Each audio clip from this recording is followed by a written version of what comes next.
The lights just went out, and right now in houses across your neighborhood, people are making the exact same dangerous mistakes that have hurt more blackout victims than the actual power failure itself. You think I'm being dramatic? During the 2003 Northeast blackout, mortality increased by 122% for accidental deaths and 25% for disease-related deaths, resulting in approximately 90 excess deaths. These weren't people who got struck by lightning or crushed by falling power lines. These were regular folks who suffered because they did exactly what felt natural in the moment. You see, blackouts don't just end the power, they end common sense. They turn rational adults into panicked amateurs who make decisions that seem logical but are actually life-threatening. And the scariest part? You're probably planning to make these same mistakes the second your lights go dark. But here's what separates the survivors from the statistics: knowing what not to do when the grid goes down, because in a blackout, the wrong move doesn't just inconvenience you, it can seriously hurt you. So let's talk about the 8 things everyone does when the power dies and why each one could be your biggest mistake. Mistake number 8, immediately grabbing your phone to check social media and drain your battery. The power cuts out, and what's the first thing 90% of people do? They grab their phone not to call for help, not to check emergency alerts, but to hop on Twitter and Instagram to post about the blackout. Power's out, LOL, with the candle selfie. They scrolled through feeds looking for updates, refreshing apps that aren't loading, and burning through their battery like it's going to magically recharge itself from their frustration. Here's the brutal reality. That phone might be your lifeline. In extended outages, cell towers start failing within 4 to 8 hours once their backup batteries die. Your phone becomes your emergency radio, your flashlight, your way to call for help if someone gets hurt. But most people drain their battery in the first hour, taking videos of their dark living room. During Hurricane Sandy, rescue teams reported countless cases where people couldn't call for help because they drained their phones, posting updates about losing power. Think about that. They had a direct line to emergency services and they traded it for social media engagement. The smart move, the second the power dies, put that phone on airplane mode and preserve the battery. Only use it for essential communication and emergency information. Download offline maps while you still have signal. Turn off Wi-Fi, Bluetooth, and location services.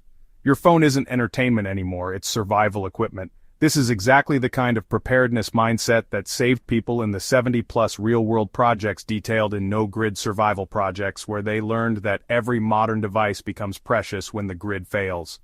Mistake number 7, rushing to start your car to charge devices and wasting precious fuel.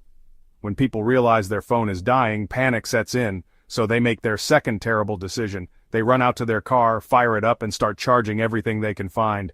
Phone, tablet, laptop, even their kids' Nintendo Switch. They sit there for hours with the engine running, burning through gas to keep their devices alive. But here's what they don't realize. In a widespread blackout, gas stations can't pump fuel. Those pumps need electricity, and most stations only have enough backup power for a few hours, if any. During the 2021 Texas freeze, thousands of people burned through their entire fuel tank in the first day, trying to stay warm and charge devices, then found themselves stranded when they needed to evacuate to warming centers. You're essentially trading your mobility, your ability to escape danger, for the convenience of keeping your iPad charged. And for what? So you can watch Netflix until the internet goes down too. Here's the reality check. Your car is your escape pod, not your entertainment center. That fuel could be the difference between making it to safety and being stranded when you need to leave. Use your car's charging ports sparingly, and only for critical devices like phones. Better yet, invest in a portable battery bank that can charge your essential devices without touching your fuel supply. The professionals who wrote No Grid Survival Projects understand this perfectly. They show you how to build actual backup power systems that don't depend on burning your emergency fuel. Mistake number 6, opening every window for fresh air and destroying your home's thermal envelope. The AC stops working and people's immediate instinct is to throw open every window in the house. They prop open doors, pull back curtains, and basically turn their home into a wind tunnel. It feels refreshing for about 20 minutes. Then reality sets in. What they've actually done is eliminated their home's ability to maintain any stable temperature. In summer, they're letting in hot air that their house will never cool down again without AC. In winter, they're bleeding heat that took hours to build up and can't be replaced without the furnace. Your house becomes whatever temperature it is outside, and you lose all control. During the 2021 Texas freeze, nearly 1/3 of customers statewide lost power. Many of the casualties occurred because people lost control of their indoor temperature by making these exact mistakes in the critical first hours. The right approach depends on the season and time of day. In winter, keep everything sealed tight and focus on insulating one small area. In summer heat, only open windows at night, when outside temperature drops below indoor temperature. Then seal everything up again before dawn. Your house is a thermal battery. Don't drain it thoughtlessly. This kind of food preservation knowledge is crucial. It's why No Grid Survival Projects dedicates entire sections to emergency food storage and preservation methods that work when your fridge becomes useless. Mistake number 5, immediately eating all the good stuff from the fridge before it spoils. The power goes out and people think, well, this steak is going to go bad anyway. Might as well have a feast. They fire up the barbecue grill, pull out all the expensive meat and dairy, and have themselves a blackout party. Ribeye steaks, premium ice cream, that fancy cheese they were saving, all consumed in the first few hours because it'll just spoil otherwise. But here's the problem. They're operating under the assumption that the power will be back soon, and they're consuming their highest calorie, highest nutrition food first. What happens when the outage stretches into day 2, 3, or longer? They're left with crackers and canned beans while their neighbors who plan better are still eating nutrient-dense protein. The USDA says a full freezer will keep food safe for 48 hours if you keep the door shut. A refrigerator will keep food cold for about 4 hours. The smarter strategy, eat perishables strategically. Start with dairy, move to fresh vegetables, then fresh meat, and save frozen items for last. Cook only what you can eat immediately. And for the love of all that's holy, stop opening the fridge every 5 minutes to check on things. You're accelerating the spoilage of everything inside. This kind of food preservation knowledge is crucial. It's why No Grid Survival Projects dedicates entire sections to emergency food storage and preservation methods that work when your fridge becomes useless. Mistake number 4, using candles everywhere and turning your home into a fire trap. The lights go out and suddenly everyone becomes a fire hazard. They light candles in every room, on top of TVs, near curtains, on coffee tables where kids or pets can knock them over. They use whatever candles they can find. Those decorative ones that aren't meant for long-term burning, birthday candles stuck in random holders, even makeshift oil lamps made from cooking oil and paper towels. The National Fire Protection Association reports that candles cause more than 7,600 house fires annually in the U.S., and blackouts are prime time for these numbers to spike. During the 2003 Northeast blackout, multiple families lost their homes to fires started by improperly used emergency lighting. They survived the blackout, but lost everything because they treated open flames like they were as harmless as light bulbs. Think about it. You're placing multiple open flames around your house when emergency response times are delayed. Fire trucks might have trouble navigating dark streets, and you can't rely on smoke alarms that need electricity to warn you about them. LED flashlights and battery lanterns provide better light, last longer, and won't burn your house down. A $15 LED lantern can illuminate a room for 100+ hours on one set of batteries. If you must use candles, use them strategically, 1 per room maximum, in sturdy holders on non-flammable surfaces away from anything that can catch fire. This is exactly why the veterans and survival experts behind No Grid Survival Projects teach you how to build proper emergency lighting systems that don't put your family at risk. Mistake number 3, assuming your neighbors are handling it fine and isolating yourself. When the power goes out, most people's instinct is to hunker down alone. They close their doors, light their candles, and wait it out by themselves. The neighbors are probably fine. Everyone knows what to do in a blackout, right? Wrong. Dead wrong. Community networks are what separate neighborhoods that handle blackouts well from neighborhoods that become disaster zones during major outages.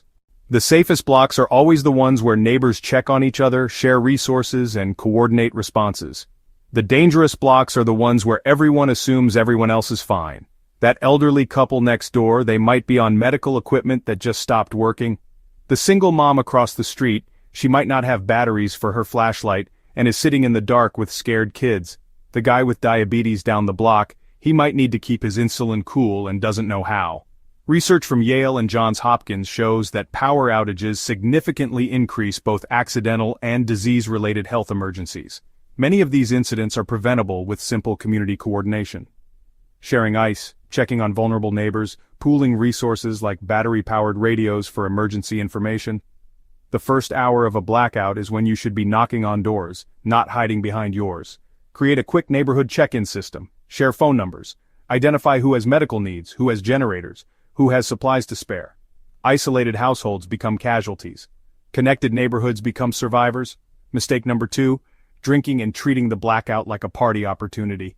Nothing says I don't understand the gravity of this situation like cracking open a beer the moment the lights go out. But it happens constantly. People treat blackouts like unexpected holidays. They light candles for ambiance, open a bottle of wine, and settle in for a romantic evening without power. When's the last time we just sat and talked without our phones? Alcohol impairs your judgment, slows your reflexes, and reduces your body's ability to regulate temperature. In a situation where you might need to move quickly, make critical decisions, or respond to emergencies, being impaired is potentially dangerous. During the Texas freeze, emergency rooms saw cases of people who made serious mistakes because alcohol clouded their thinking during critical moments. Plus, alcohol dehydrates you. In a blackout where you might lose access to clean water, dehydration becomes a compounding problem. Your kidneys work harder, you need more water, and you become more vulnerable to heat or cold stress. The first 24 hours of any blackout are when most preventable incidents occur. That's not party time. That's when you need to be sharp, alert, and ready to respond to changing conditions. Save the celebrations for when the lights come back on and you know everyone made it through safely. Mistake number 1, waiting to see how bad it gets before taking any action. This is the big one, the mistake that underlies all the other mistakes. The moment the power goes out, most people adopt a wait and see approach. They'll probably sit in the dark, maybe light a candle and just wait. They wait to fill water containers. They wait to charge devices. They wait to check on neighbors. They wait to secure their home. They wait to gather supplies. They wait until they're sure this is serious before they start acting like it's serious. But here's the brutal truth, by the time you know it's serious, you've lost your window to prepare. In August 2003, over 50 million Americans and Canadians lost power for up to 4 days. The people who fared best weren't the ones who had the most supplies. They were the ones who acted immediately, treating the first hour like it might be their last chance to prepare properly. The correct approach is assume this blackout will last 72 hours minimum. Act accordingly from minute 1. Fill every container with water, charge every device, secure your home, check your supplies, connect with neighbors, gather emergency information. Because here's what history teaches us. The people who survive extended blackouts aren't the ones who were best prepared before the power went out. They're the ones who used that first golden hour most effectively after it went dark. This is exactly why I always recommend no-grid survival projects to anyone serious about preparedness. This comprehensive guide contains over 70 step-by-step projects that teach you how to become completely self-sufficient when the grid goes down. From building your own backup power systems, to emergency water harvesting, food preservation, and home defense, it covers everything you need to know to protect your family during extended blackouts. And here's the best part. You're covered by a full 60-day money-back guarantee. You can keep the physical book even if you decide to get a refund. That's how confident they are that this guide will change how you think about preparedness. In a blackout, hesitation hurts. Action saves lives. The choice is yours, but you only get to make it once. The clock starts ticking the second the lights go out. What you do in that first hour determines whether you're a survivor or a statistic. Don't be the person who waits to get serious until it's too late to matter. Get no-grid survival projects today and never again worry about being caught unprepared when the lights go.